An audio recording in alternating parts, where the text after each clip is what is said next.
Okay, I think we're actually live now because I think I'm seeing the delay on the YouTube page. Hi guys, thanks for joining us. Thanks for joining us today on our C70 look. I hope you're all wrapped up warm, considering it's so cold outside. And what we're going to do today is we're going to have just a casual look at the C70 Cinema EOS camera. It's the third camera from Canon in the last year to carry a lot of high-end video features. We started at the beginning of last year with the C300 Mark III that recorded 4K RAW. We then had the very popular R5, which shot 8K RAW along with some 4K other video features on there as well. And then we had the announcement of the C70, which is really the entry-level point now for Cinema EOS for 4K. We're now going into a period of Cinema EOS cameras where 10-bit 422 in 4K is now a standard, as is 50p. So it's actually really exciting. You'll be able to ask questions below this video. We'll answer most of them. If you've got any, if you have a C70 on order with us and you want to know when it's coming in, just drop an email to provideo@wex.co.uk rather than asking in those questions. Try and keep your questions to more technical, creative questions down there. Also, I should say, if after this seminar you want to ask any ProVideo questions to me, again, just drop an email to provideo@wex.co.uk. So what I'm going to do now is I'm going to hand over to Mehdia from Canon, and Mehdia's going to go through some of the real key features of the camera. I'll be asking questions along the way, and obviously I'll be keeping an eye on your questions as well. So, Mehdia, hello. Thank you, Stuart. How are you doing today? I'm well, thank you. Good afternoon, everyone, and thank you for joining us. So I'm Mehdia, Pro Video Product Specialist from Canon UK. And as Stuart mentioned, I'll be going through a few slides on a C70. And during those slides, obviously, feel free, as I said, to ask any questions. Stuart hopefully will be asking questions as well while going through those slides. And by the end of the session today, hopefully we'll be able to answer all your questions. If you're not sure about which product to go for, should be able to answer that. So let's start. Cool. As Stuart mentioned, so as I said, we've had over the last probably 12, 14 months, we've launched great products. Cinema EOS, even if we were to go as far as September 2019, when we launched the C500 Mark II. And then, as I said, 2020 started very strong for us. We had the C300 Mark III. We had the R5 and the R6. And then we finished the year, again, as I said, strongly with the C70, which is a significant addition to our Cinema EOS cameras. It is the first Cinema EOS with an RF mount. As I said, we will be covering the benefits of the RF mounts. And the second one now in the range that features the dual gain output sensor after the C300 Mark III. The C70, I mean, as you can see from the picture, is a new design. The reason behind the design is it's actually this camera bridges that gap between our mirrorless cameras and Cinema EOS cameras. More and more videographers nowadays are shooting video on digital SLRs or mirrorless. So, and then obviously you go from those smaller cameras into our cinema range. Even though they have all the professional controls and interfaces, they are slightly bigger. So the C70 fits in between and it bridges that gap, which is great for handheld shooting. They said we will talk about the benefits of the size, but that's the best way of thinking about it, is a camera that sits between the EOS R cameras and our standard, still very popular Cinema EOS cameras, that give you the best of both, smaller and lighter, but with all the controls and the professional, as I said, interface that you need. Cool. I think it's actually an interesting camera in that sense, that it does bridge that gap. One of the questions that I had initially for myself, and I've been dealing with the Cinema EOS range since 2012, so quite well versed, obviously, with C100s, 300s. This is the first camera in the Cinema EOS range that that has the visual look in terms of its, not quite its ergonomics, but its shape at least, like a digital SLR. Reminded me a lot of what people expected the Cinema EOS range to look like before it came out. If you remember back in 2008, 2009, everybody was crazy for the 5D Mark II, and we were looking for a pro video camera, and we didn't know what it was going to look like. Obviously ended up looking like a C300, but I think a lot of us had pictured what the C70 looks like in that range. And you're absolutely right as well that more people are shooting with mirrorless cameras because of the size.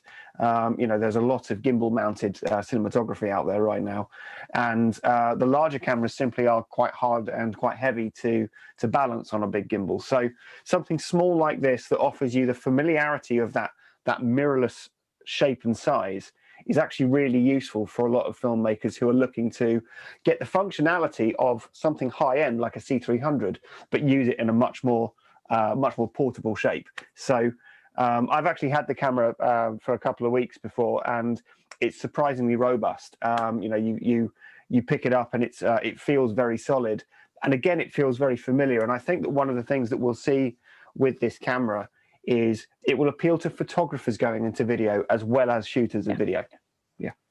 Yeah, as I said, there are, I mean, you have the integrated grip and then the touch interface, for example, which, as I said, we will talk about that. You pick up the camera and it makes it feel like, well, as if you're holding a digital SLR. So it's already a starting point. And then, as I said, you benefit from all the controls that cinematographers are used to with the larger Cinema EOS cameras. So as I said, it's the best of both worlds. Great. Okay. And as I just mentioned about the EOS-R system, so as I said, this camera, it is the first one in the range with an RF mount. And if we've seen how popular the RF lenses have been, and how obviously the RF mount benefited the stills camera, so the EOS-R in 2018, and then obviously with the R5 and the R6. One of the key benefits, obviously, with the C70 is the size. So the smaller flashback distance meant the camera is actually smaller. It might not be as small as the R5, but it is significantly smaller, and you can literally just hold it from the to actually have one here. So it feels much nicer to hold. And then taking advantage of the RF lenses, the quality out of the RF lenses for anyone who tried them is amazing. And then there is obviously the future possibilities that what we can do with the RF mount in terms of future lenses for the cinema world as well. Other benefits of the RF mount, you're looking at enhanced image stabilization. So using the RF lens with the body, you'll see an improvement for those that use Cinema EOS, like the 300 or the 500 with the image stabilizer already, but you'll see an improvement. And then you'll see an improvement in the autofocus as well. So the autofocus is even better. I mean, we're not saying that the AF wasn't great. The dual pixel CMOS AF has been great for years. More and more people now are actually trusting the autofocusing world and leaving the manual focus separately. But as I said, you will still see an improvement in the autofocus. There are obviously other new there is the new feature in the autofocus, which we will talk about. But as I said, as a whole, these are the benefits of the new mount. There are obviously millions of videographers and photographers probably move into video with EF lenses. And we haven't obviously forgotten about those, because you can use the adapters with the C70. Obviously, we have the standard adapters that came out with the EOS-R in 2018. You can use them with the EF lenses, but there is a new adapter as well that we will be talking about that will basically let you take advantage of the full frame lenses when using them on the C70 as well. So this camera basically covered everything. I think that adapter is going to be really popular, particularly as, you know, there's been some comments out there from people saying, I wonder if there'll be a full frame version of the C70, and essentially you don't really need one, because you can already make it full frame using that 0.71 adapter and using traditional EF glass, which again, as you mentioned with the DAF functionality, will actually give you the same DAF functionality as you would using it on a C200, for example. So you've already got that going there. And then if you want to go that extra step and get even better DAF functionality and also use even better glass, well, you can always go over to RF glass as well. Yeah, I mean, even with the adapters, you can even obviously use our with the standard adapters. You can use the cinema lenses as well. Yeah. So you do have the advantage of those moving from stills, they can still use their EF lenses, and those already in the cinema world that they can use their existing cinema lenses. Yep, it's really flexible. So just to go through the key specs, as I said, so we have the RF mount, we have the sensor from the C300 Mark III, and if you think where the 300 Mark III is and where the C70 sits, that's already a big, it's actually very significant for the C70 to have that sensor. As I said, dual pixel CMOS AF has been improved, and that's thanks to the RF mount. The image stabilizer has been improved. Multiple recording formats. So with the camera, you can record XFAVC in all-I or long GOP, and then MP4 you have HEVC or H.264 as well. Yeah. Dual slot recording, so you have 2 SD cards. And what I love about this camera is the simultaneous recording option, where you can actually pretty much mix and match different resolutions, formats, frame rates. That'll be so cool for sort of people who work with video for social media, where you might need a quick and dirty version to go up online right away. But you might also be recording for something that needs a bit more work. So you could be recording in HD on one card and 4K on another, you know, one to get it out straight away, one of them to build the more creative film that you're making as well. So again, that's really great flexibility.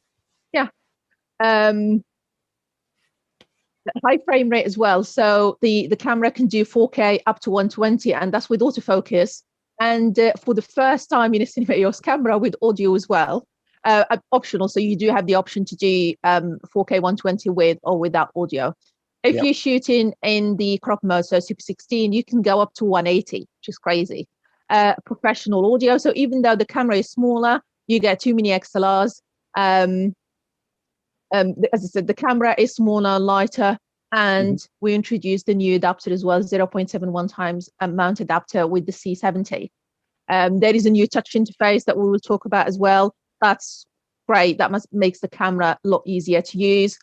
Up to 10 stops NDs. So you do, as I said, have a lot in this camera. I think the ND point is so huge. You know, if you think about what makes a smaller camera into a professional camera, you know, you'd normally say XLR audio is one of the key things that you would have, along with professional recording formats. And for sure, we do see some of those things find their way into mirrorless cameras, but you never see NDs come into it. And you know, having something that is able to let you change your ND when you're out and about is, I think, it's the sign of a camera that's been designed for shooting professionals, who are people who are shooting video all of the time and need that functionality, because you don't want to be messing around with a vari ND that could have a color cast. You don't always want to have a matte box on the front where you have to put big flat NDs that weigh a lot. You know, that's not what these cameras are about. So for a small camera, a camera of this size, to shoot this quality of video and have 10 stops of ND is, again, really, really flexible. It is, and then the fact that you can actually change it on the side of the camera, you do have the buttons to apply. So you have the plus and minus. With the touch interface, you can actually apply that using the touch screen option as well. So it's very easy, as I said, to use. So in terms of the size, as I said, this slide just shows the comparison next to 1DX Mark III and a C200. And as you can see, it is shorter than both cameras, and the C200 is still fairly small. Slightly deeper than the 1DX, obviously, to add all those professional controls and the interface. As I said, it's not as deep as the C200. Excuse me. Weighing without the battery and the handle about 1,200 grams, which is very light for a cinema camera. It's worth mentioning that some of that thickness is down to ventilation. Yeah. something that's really important for people shooting for a long time on 4K. So if you're concerned about any other cameras out there that might have limitations when it comes to the amount of time you can shoot 4K, then this is well worth looking at as an alternative, I think. Yeah, I mean, with Cinema EOS cameras, the continuous recording or the ventilation system has never been an issue because all those cameras are fitted with that, and this is no exception. So this has the same thing, which means you can record 4K 120 basically until the memory card is full, or just stand all the other options 50 or 60 without having to worry about the camera overheating because of the ventilation system fitted in the camera. As you can see from the picture on my right, you've got one side, and basically that's the side where the air goes in, and then it comes out from the top and the bottom as well of the camera. Oops. So top and bottom as well. So it's been well thought out, even though it's smaller body. Those buttons you can see on the side, by the way, are very familiar. If anyone shoots C100 or C300, basically all of the same functionality is on the side of the camera. Because as much as the camera is like a digital SLR in its shape, its actual functionality and layout in terms of buttons is much more like a Cinema EOS, which is really handy if you are going from the C100 side of things. Yeah, I mean, there are 13 customizable buttons, so you can customize the camera whichever way you need. They said, plus combining it with the touch interface, it is probably, in terms of ease of use, it's probably the easiest camera to set up and use. As I said, based on the features and the size of the camera, you can see this camera being used in documentaries, news gathering, sports, various size productions, corporate videos, and then obviously social media, thanks to the vertical shooting option that you have on the camera. You can use the camera handheld, as I mentioned, literally fits very easily. You can use it on a gimbal or a drone as well. So there is basically, as I said, this camera can be used in pretty much a number of applications. I think it's so suited to B-cam on broadcast docks. I think that if you're shooting with a C300 Mark III as your key camera, whether you're doing a sort of nature documentary or whether some sort of actuality, or if you're doing some sort of documentary where perhaps you don't want a big camera, or you're going into an area of the documentary you're working on where you need to be less conspicuous than turning up with a C300 Mark III, then a camera like this makes you look more like a photographer. And that's a really useful thing to have based on that compact size. You can look like you are not a big film crew and probably get away with shooting in some areas where perhaps a larger camera wouldn't let you shoot. Yeah, I mean, solo shooters, skeleton crew, especially now at the moment, obviously the last 14 months, the way everything has been, shooting in tight spaces or fast-paced environments, this camera, again, is great for those scenarios. As I said, yeah, and as you mentioned, with the C300 Mark III, the fact that the camera has the same sensor as the C300, it can be a B or a C cam in a multi-camera setup. With the 300, obviously perfectly because it's the same sensor, but even with the C500 as well. So, and then we should mention, by the way, that it's not just B and C camera, because the bit rate of 25p 10-bit 422 on this camera is broadcast. So it could easily be an A cam if you wanted to shoot in that way as well. Yeah. And then it can work well with the R5 as well. So the C70 and the R5 can work well. I mean, the R5 is a great hybrid camera. You can do stills and video, and then it can work well with the C70, especially with RF lenses, literally switching from one camera to another. I keep saying this, Mehdia, that Canon's family of products over the last year is the most complete lineup you've had for a long time. Everything shooting to 10-bit 422, everything using the same color profiles, and it's a really harmonized lineup now. You know, you could go from being a photographer shooting with your R5 and then getting more serious and getting into a C70. You could be a C300 Mark III user who needs a B cam, or you can be that branded content / corporate filmmaker that's right in the middle, moving on from your C100 or, dare I say, some other brands, and coming onto a camera that actually ticks a lot of boxes going in both directions. Yeah, that is very true. In terms of recording formats, as I mentioned, so as I said, you do have the option to record XFAVC, and that's in all I or intra or long up. So when you're in all I, so you get up to 30 or 25. If you want to go up to 50 or 60 or 120, then you'll be shooting in long up. I do enjoy how previous Canon cameras have always had a bit of a blind spot around high frame rates. You know, it was always, you know, this is the best the camera performs. It performs at 25 frames a second, like the old C100, for example. And the high speed always had some form of caveat. It was either 2x crop or something. Whereas on this camera, there doesn't seem to be any compromise around the 4K 120p. It's kind of like, that's what guys want. That's what you're going to have. So we'll put it in there. And we're also going to let you do DAF, and we're also going to let you do audio recording as well. So actually, it's super flexible for someone wanting to shoot 120 frames a second properly, not just as a novelty.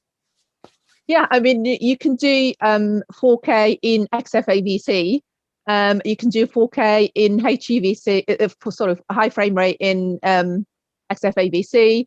You can shoot high frame rate in HEVC, or even in H.264 4208-bit. So you do have a choice as well, even when it comes to 4K 120. That's a good and point. As I said, yeah, you can push it up to 180 if you were to go to Super 16 crop mode. I think people get quite sort of worried about what sort of 4K frame rates and 4K bit rates they'll be using. And I think what a lot of people need to remember sometimes is that sometimes your client doesn't need 4K. Sometimes your project doesn't need 4K. And you've got all of these options here that suit a variety of different deliveries, which is a really flexible way of going about it. I'm going to stop saying the word flexible soon. I keep saying it, but that's what the camera is. So, you know, something that people should remember quickly is that something we were talking about just before we came on this call, Mehdia, is that if you want to shoot 50p and you want to shoot with an all-I codec, then obviously the camera doesn't do that on board. However, the HDMI output on the camera is a full-size HDMI. It's uncompressed 10-bit 422. All you have to do is stick an external recorder like an Atomos Ninja 5 or a Blackmagic Video Assist on top of it, and you will be able to record in 50 frames per second in 4K in an all-I codec as well. So you can do it. Yeah, so as I said, that's another option if you need the all-I option. But we need obviously to realize, I mean, this is a smaller camera and uses SD cards as well, because obviously there is a limitation even when it comes to the SD cards. So there is, I guess, there is only so much that the camera can do and save them into SD cards. We have other cameras in the range where you have CF Express cards, for example, but obviously that's where the cost obviously goes higher, and then the camera gets bigger as well. But with this, as I said, you do have the 4K option in DCI UHD, 2K, Full HD, 720. So you have all the resolutions depending on the your production requirements. Cool. High frame rate, as we mentioned, as I said, you can do 4K up to 120, and that's with audio and dual pixel CMOS AF. The audio gets recorded into the second SD card, so the video goes into one, and then the audio goes into the second card. That's good to know. The simultaneous recording, this is what I call the mix and match. Basically, you can combine MP4 with XFAVC, 2K, 4K, proxy recording. You can, I mean, once you go into the recording option on the menu, the minute you choose the first format and frame rate, you go into enable the second card option. And then you do have a variety of, as I said, starting from proxy recording into just, if you said sometimes you need the high resolution going into the camera, but you need a smaller file to easily, literally, or even like with the proxy, obviously, you can, if you're shooting with C-Log on camera and you just need a smaller copy that you can probably for someone just to see what you filmed, not worrying about our actual C-Log on camera, you can have obviously Rec 709 with that proxy, so you don't need to worry about the look of the video. So that's what I was referring to earlier. I think the idea that you can have your own high bitrate, high dynamic range version. I know a lot of people will like to deliver something, that's more Rec 709, more lower res, more lower bitrate for the social media side of things. So that's a nice way of working. The fact that you can do two different resolutions is great, because your client might just want an HD output, but you can always record 4K for your own purposes as well, which is good. Is it the same frame rate based on both of them? I take it you can't shoot like 50p on one and 25p on another. I think it's all just 50, the frame rate on both the it keeps the same one. The same. Okay, cool. It's good to know. Image stabilization. So this was introduced, the electronic IS was introduced with the C500 Mark II. And then we saw that in the C300 Mark III, and now we see it with the C70. The great thing with the C70 is that coordinated control that you get between the camera and the RF lens in particular. That two-way communication means the IS performs better. It will still work with the adapter and EF lenses, but it does have the edge when you're using the RF lenses with the camera. And it does make a massive difference when you film in handheld. I think it should be made clear to people that when we talk about stabilization in the C7, we're not talking about a 5-axis stabilized sensor. We're talking about a digital stabilization on the camera and then image stabilization on the lens. The reason for some people might question why a C70 doesn't have the same kind of 5-axis stabilization that you see in normal mirrorless cameras for photo. And I think that, just in my experience, cinematographers aren't really looking for it. They already have ways of stabilizing the camera for handheld shots, whether that be a shoulder rig, whether it be some form of gimbal or an easy rig. And most DOPs I know will want to control camera shake themselves if they're shooting handheld. So this is great for most directors of photography. If you're a photographer looking for the 5-axis style that you find in a mirrorless camera, that's not something we have in video cameras, really. I think I just wanted to make that clear. Depending on the lenses you're using, you can pretty much achieve that with the combination, but it is different to IBIS that we have, for example, in the R5. So this is a different IS system in this camera. As I said, it is similar to what we have on the C300 Mark III and the C500 Mark II. Is any of the information regarding the yaw and pitch stored inside the camera's metadata? For post-production work, or are we talking more about it from a physical point of view more than a data point of view? Not sure about the data side of it. Okay, cool. But that's something that I can check. Yeah, sure. This is to basically take the URIS to the next step. So if you're shooting in Super 16, 2K, the camera already has the 4K sensor, so it does actually use the advantage of that 4K sensor to give you even a better IS when you're in Super 16 shooting 2K. Mm-hmm. That's really cool. I mean, that's what I like about that as well, is there will inevitably always be a question I will get from like an ENG shooter who will always want to shoot HD, and they'll probably say, can I use my old B4 mount lenses on this camera? And I'm sure there probably is an adapter out there somewhere that will let you do this. But what's cool is that you've got that image stabilized 2K window in the middle. So those things can work together. But so if you're shooting 2K in a high frame rate, does that stabilization work as well? Yeah, I mean, I can't see why not. Yeah, sure.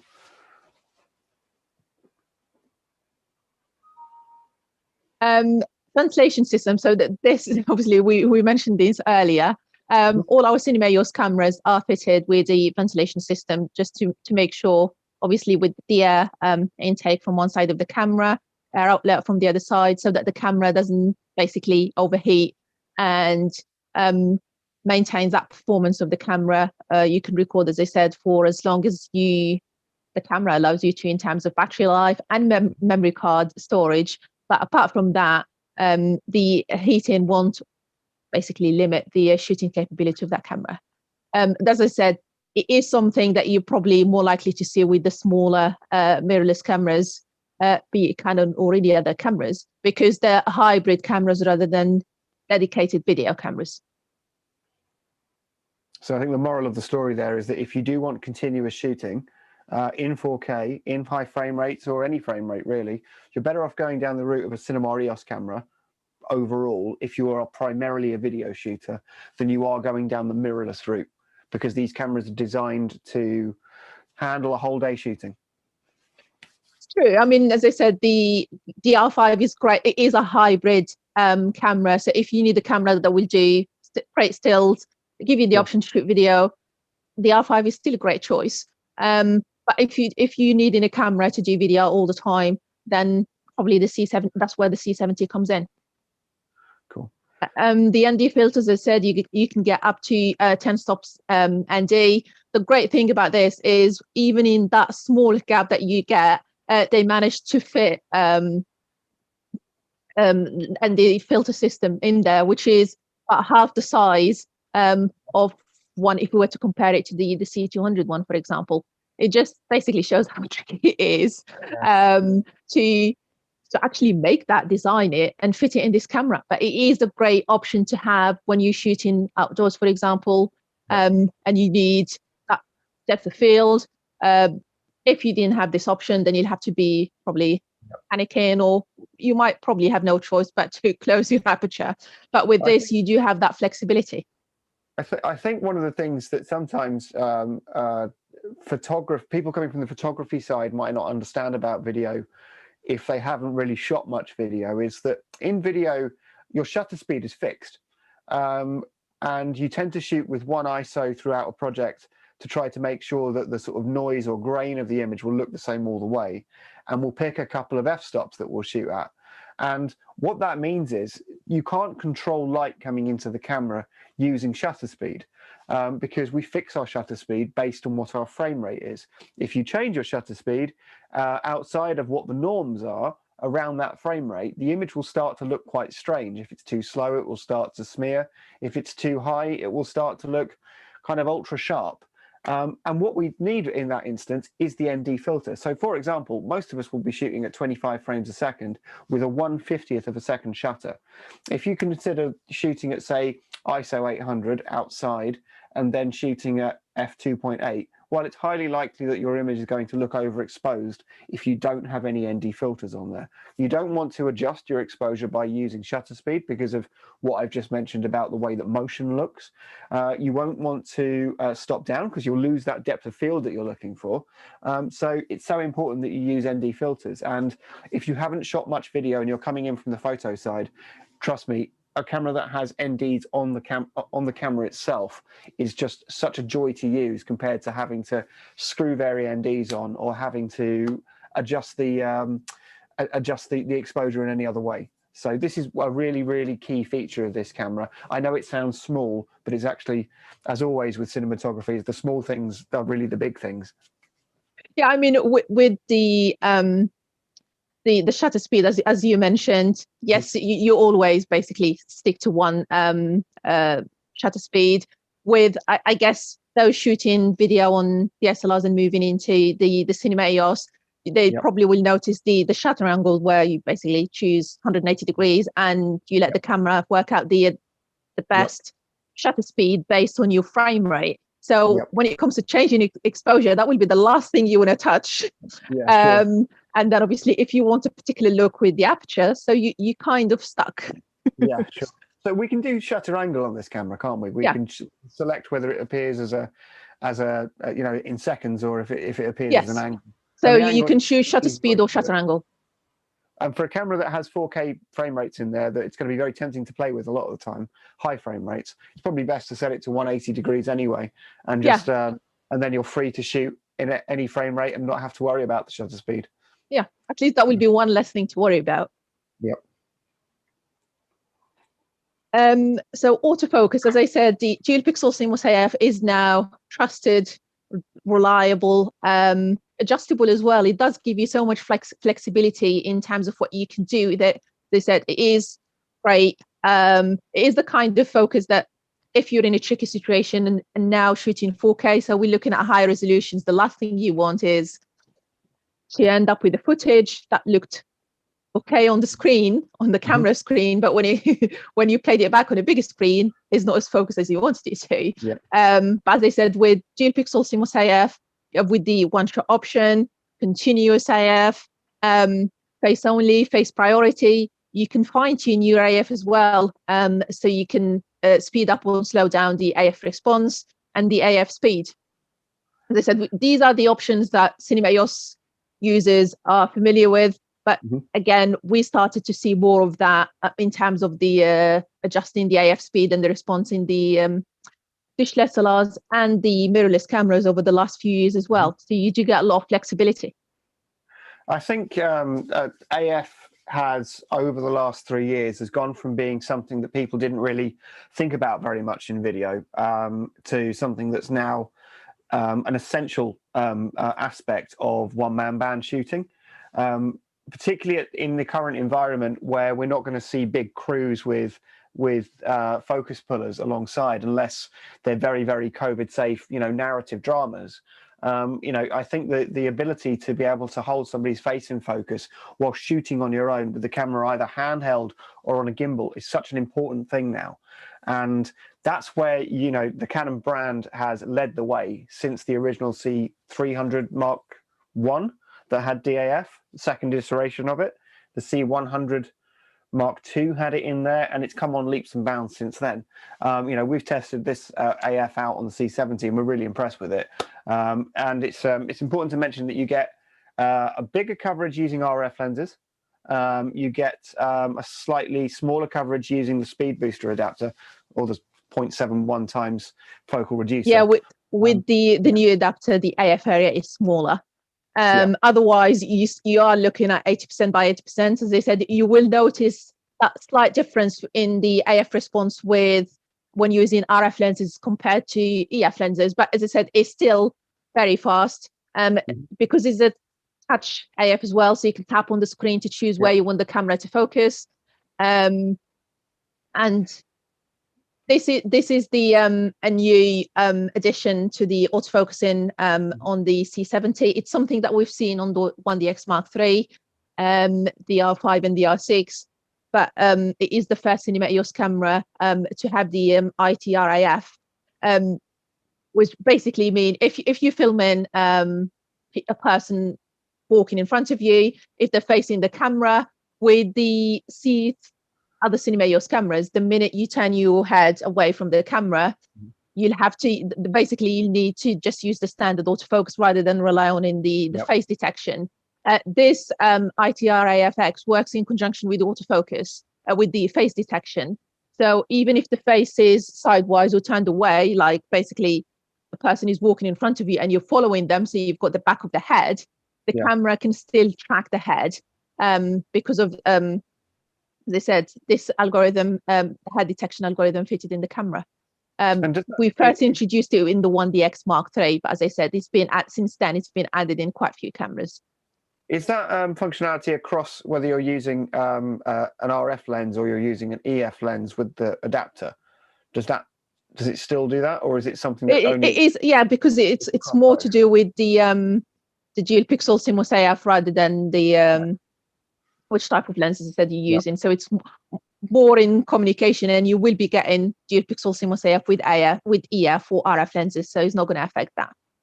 Okay, that's lovely functionality. We already thought DAF was good before all of this stuff came into it, so it's great to see it get this advanced. And I can see, as I mentioned, that the one-man band shooter is going to really benefit from something like this, being able to rely on that AF when they are running it on a gimbal, for example. But I think one of the other aspects about AF that's important to remember is that the vast majority of photographers that I speak to, they've learned to use their cameras with AF. It's not quite the same as the old school video guys who have always been manual focus people. So stepping over into a video world where you've got big depth of field to play with the newer cameras with large sensors like these ones, and then having to have the image, the subject move, you find a lot of new to video photographers are not used to having to pull focus in shot, and this kind of takes that out of it, which is quite a nice way of easing yourself into video. Yeah, as I said, the dual pixel CMOS AF has been very popular in the cinema. I mean, in stills is great, but even in video, over the last probably 5-6 years, I think more and more people are actually trusting the autofocus more than before. Because I said before, it was like, I need to nail this focus. I don't trust the autofocusing, so I'll have to do it myself. Now they're actually putting their trust in the camera to do all the work for them. And as you said, if you're working on your own, you don't want to be messing around with other adjustments and everything. So you just basically you focus on your scene and everything else that you're doing, and let the camera worry about the AF. That's great. It means you get to concentrate on the content rather than working the camera. And then if you still want to use manual focus, you do have the focus guide option. I mean, what I love about this, with the high resolution now, as I said, 4K, and we have 8K cameras or 5.9K, like with P500, we like 5.5 with the 1DX. With manual focus speaking is not enough on its own, depending on what you're filming. With dual pixel focus guide, it uses the information from dual pixel CMOS AF to display assist information. The great thing with this is if you film in people and you had the face detection enabled before you switch into manual, the camera actually keeps tracking the face. So you're in manual, the person moves, the camera actually keeps that face in focus, and it tracks the face as well as the eye, which is great. Other probably manual focus assist, the minute the person moves, you're going to have to refocus again. So this is a great thing to use, and you can have 2 frames as well, and then jump from one to the other. Really useful. Again, you can enable it through the menu, but you can enable it via the touch interface, or you can customize it on a button as well. Or you can leave it enabled all the time, so the minute you switch into manual, it's already enabled. Cool. In terms of the multifunctional grip, what I love about the grip is actually as I said, the fact that you can actually hold it as if you're holding a dish SLR or mirrorless camera, and you can still change most of the things with just that same hand. You have the 3 dials. There is one at the front, and then there is one behind the just underneath the joystick, and then there is the back wheel as well. The 3 of them navigating through the menu is actually amazing, because one that goes through the top menus, there is one that goes through the pages within each menu, and then you have the dial at the bottom that actually goes through the options in each page up and down. So it's very easy to navigate the menu quickly, as fast as possible. That's probably the fastest way of doing it. And even in terms of changing settings on the camera as well while shooting. So that's another, if you're not a fan of using the touch screen to change settings, that's the best. That's basically the next best thing. The grip manages to feel familiar to both digital SLR users and people coming from Cinema EOS. So you've got that nice, because I'm a fan of the little jog stick at the back as my way of going through, because that's always what I used to do with the C100. So seeing it on here is good as well. I'm sure you're about to talk about this, so I don't want to jump the gun, but I love the touchscreen on this, and I didn't think I was going to when I first tried it, because video guy, touchscreen never go together really. So I'm sure you're going to get onto it, but you know, obviously this is a great way of navigating through the menu, and it's great for navigating through to the deeper parts of the menu. But if you're just looking at the top level side of things, I think the touchscreen is worth talking about as well. Yeah, I mean, as I said, those dials are great for menu, but even to change parameters like as I said, with the iris, the ISO, white balance, etc. So you can still do that with the dials if you're not a fan of the touch screen. But the new touch interface, it is my favorite actually, because basically the minute you enable it, you get the option to change parameters, literally tapping on the screen. From as I said, you can change the ISO, you can change the iris, you can change shutter angle or shutter speed if you're in still using the shutter speed. Yeah. You can change your white balance as well. You can enable NDs as well. So rather than using buttons, you can actually enable the NDs from the touch interface. That's fairly lazy though, isn't it? If you can't be bothered to reach all the way around the side of the camera to press the NDs, and you only want to do it through the back screen, I think you have to maybe be quite lazy to do that. But I absolutely agree with you that this touchscreen is such a pleasant surprise in terms of how easy it is to use and how useful it actually is, because I'm a great believer camera should be simple. It should be particularly a video camera where we're only really interested in a few factors, the frame rate, the shutter speed, the white balance, and what format we're recording. Really that's all we're looking for. And what this menu does is it lets you access those things very quickly. It's the stuff that you most likely want to shoot when you're out and about. You don't have to press menu, then go to the second menu across, then go down into a sub menu. You don't have to do any of that with this. You just go bang, bang, bang, and it's done. So I'm really pleased with this. Even when it comes to enabling like peaking, waveform monitor, false colors, focus guide as well as LUTs. So you can actually enable that with the touch interface. But I think my favorite part of the touch interface is the recording settings. Previously, even with shortcuts, you might still have to press probably the same button twice to get to like sensor mode, for example. Whereas with this, you can actually change sensor modes on the using the touch interface. You can change the recording mode, so changing from normal to high frame rate. Again, a touch of a button. Changing resolutions, frame rates, custom pictures as well. So if you want to switch from BT709 to C-Log 2 or 3, or even to HDR, literally just turn it on the screen. I think I'm pretty sure Cinema EOS users will appreciate this, but probably more importantly, those probably upgrading from a mirrorless or dishless SLR will find this a lot easier to navigate the basically the camera settings and all the other options that they have. It's less overwhelming than probably going through the menu, customizing the buttons, because it's something might not be the exact same thing, but it's similar to changing settings on using the screen on like the R5 or the R6, for example. Sure. It's great to have something that's easy for people to get onto straight away. The last thing you want is to have a camera and a week after having it, you're still trying to work out where everything is, whereas, which I've never done, obviously, but, some people might have that problem. So, yeah, it's really good to see.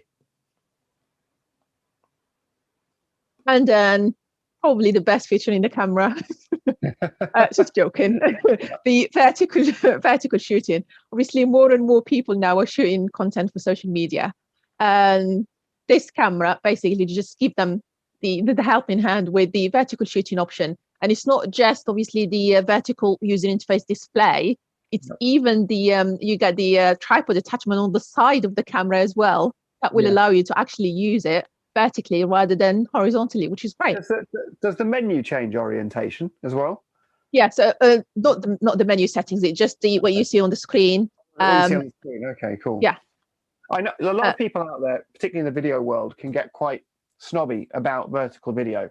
And I can understand why some people might be afraid of vertical video because, let's be honest, I don't think we all want to see the next series of Stranger Things shot vertically. We want to see it the same way. But what I would say is that I deal with a lot of people who have moved from photography into videography of some kind, particularly around fashion and people who are covering shoots for social media. Vertical shooting means that you instantly see what the frame is supposed to look like for social media. It means that you can upload it in the highest res possible to social media. You don't have to crop into it at all. And the thing that I would say to the guys who are perhaps, as I said, maybe a little bit snobby about vertical video, different aspect ratios have existed forever. And this is just another one. So if your client is shooting vertical or asks you to shoot vertical, just shoot vertical. It's no problem. You can always turn it back around, so yeah. It is just an option in the camera. So it doesn't mean that you can only use it in the vertical shooting mode. Yeah, exactly. It is option. And it's actually a great option to have. We've done, when when we were able to do events face to face. We've done so many events where loads of people were asking if the C200 or a C300 had this option. Now we have it in this camera. As I said, more and more people are actually shooting content for social. So it's a great thing to have. Cool. And finally, the new adapter. As I mentioned earlier, as I said, you can still use the existing adapters, but with the new adapter, it will basically allow you to take advantage of the full frame angle of view. So your 1635 that you used to on, for example, any other basically full frame Canon cameras, and you use it on C70, which is a Super 35 sensor. Without this adapter, you would usually it's a crop sensor, so you'll have to do all that multiplication in your head. With this 16 to 35 is still a 1635, which is great. I mean, when I first tried the adapter, I knew what it did, but I was still amazed to the fact that it's a Super 35mm sensor that actually is giving you that full frame angle of view. It's great. And if that wasn't enough, it makes your lenses faster.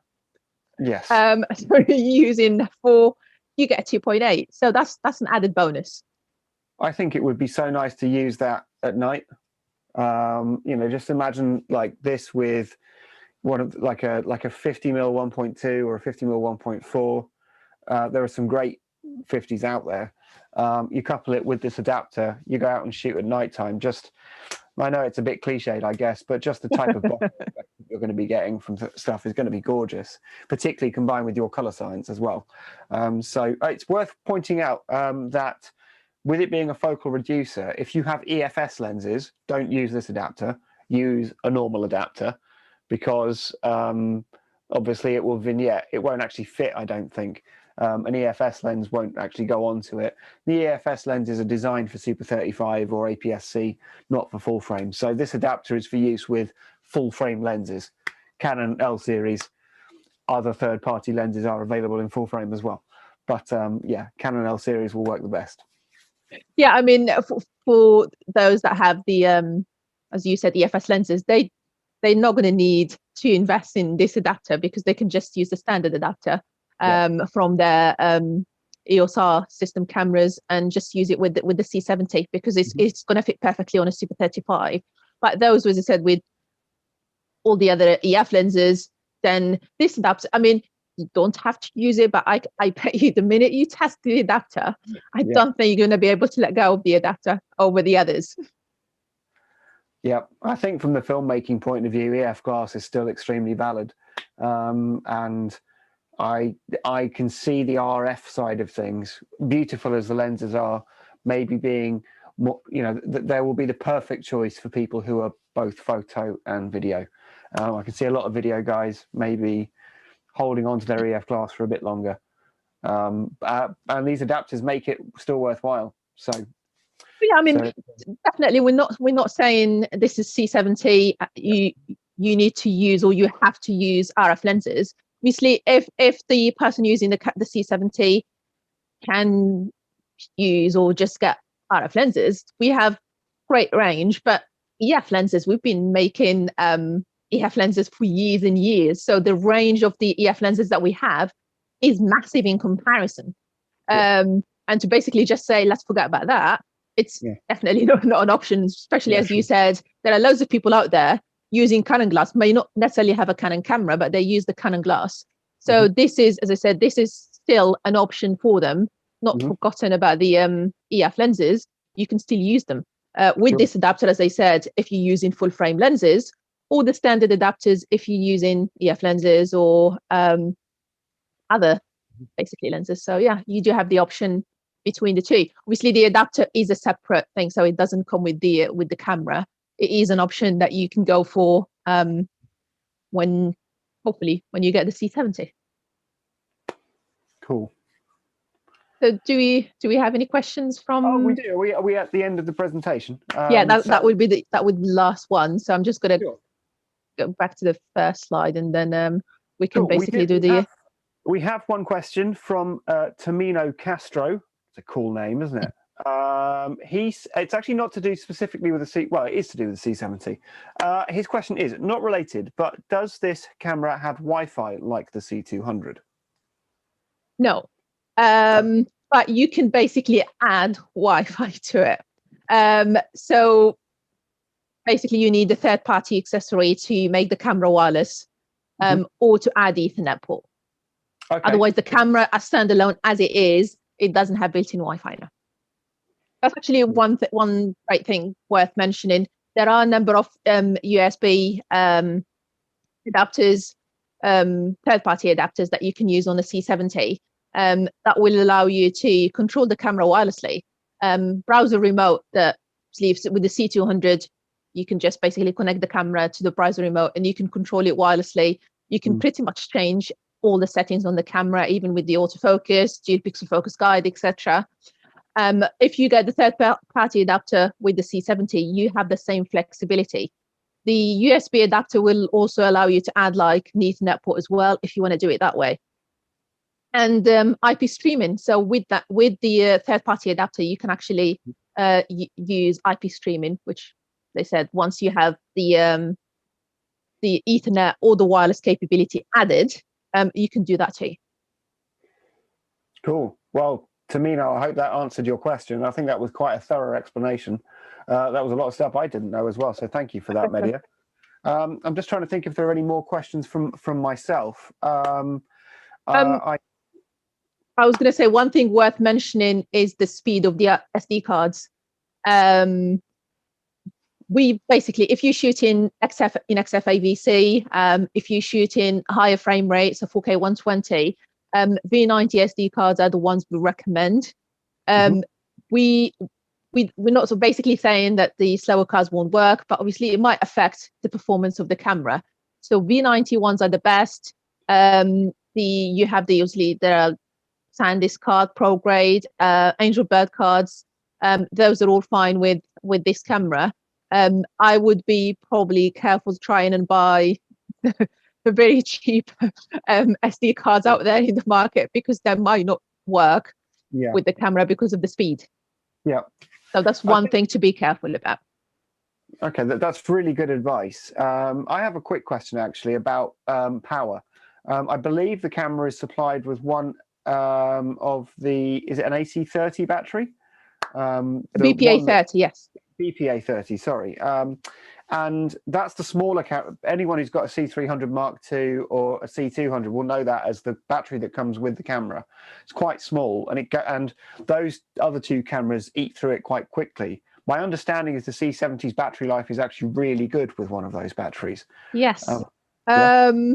This battery that comes with the camera, because of the DGO sensor, and then the fact that it uses a single amplifier, so obviously there is less power consumption. So this battery on its own can give you between 2.5 to 3 hours.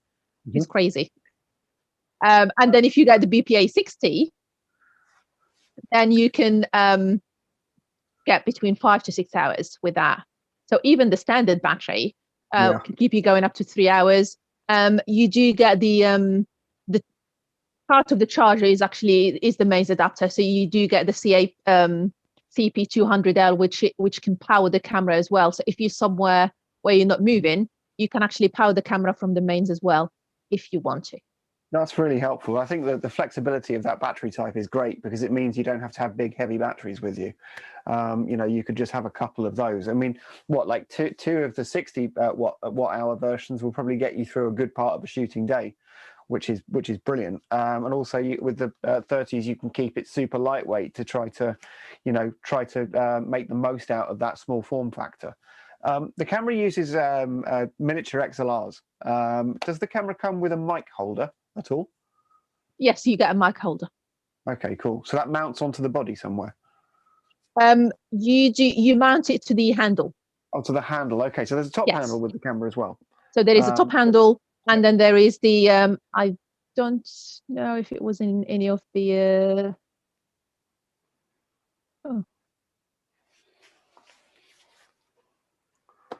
Cool. I'm sure not we on can there, find but no, don't worry, that's cool. One thing I just finish off by saying, I don't know if the stream just switches off at 5, but oh, hang on. Someone has asked a question. And we did actually answer this earlier on, but it's worth going over it again. Anuj asks us, how is heat management at 4K recording? And the answer is good, isn't it? Yeah, I mean, there is no issue recording 4K at any frame rate, even 120. As I said, the only thing that can limit you is the memory card, or probably the battery if you recorded 2 or 3 hours out, and then you need to charge it or replace it. But yeah, you have the C70 is equipped with the ventilation system similar to other Cinema EOS cameras, so there is no overheating. I think we're obviously at the end now, and I think I'd want to finish off just by saying that, as I've said earlier on, I've been selling these cameras and consulting on them since 2012. I really feel that the C70 is now I hate using the phrase entry level because it's such a professional camera, but it is basically the standard for the entry level Cinema EOS camera now. If you are a C100 Mark II user, well, good for you. Your camera is awesome still, and I think is still the best bang for buck HD camera that's out there. But if you're looking to take that journey into 4K, then I think this is the right camera to look at, because you've got flexibility in terms of frame rates, you've got flexibility in terms of data rates, you've got HD in there as well, which is great. And it's in a really inexpensive price. It's roughly equivalent to probably what you paid for your C100. And the other thing I'd say is that the C300 Mark III is an awesome camera, but if you don't need that raw recording and you're worried about the slightly larger size and the fact that it's about 10 grand, then the C70 is exactly the right camera for you to look at again. So I wish things were different at the moment and we could actually do some hands-on demo days with these things. But, you know, hopefully one day we'll get back to doing that. Mehdia, thank you so much for being on the call today. Thank you for having me. That's okay. I think we've answered all of the questions. I'm sure there'll be some more. Guys, if you're watching and you do have any questions that we haven't answered, as I said, provideo@wex.co.uk.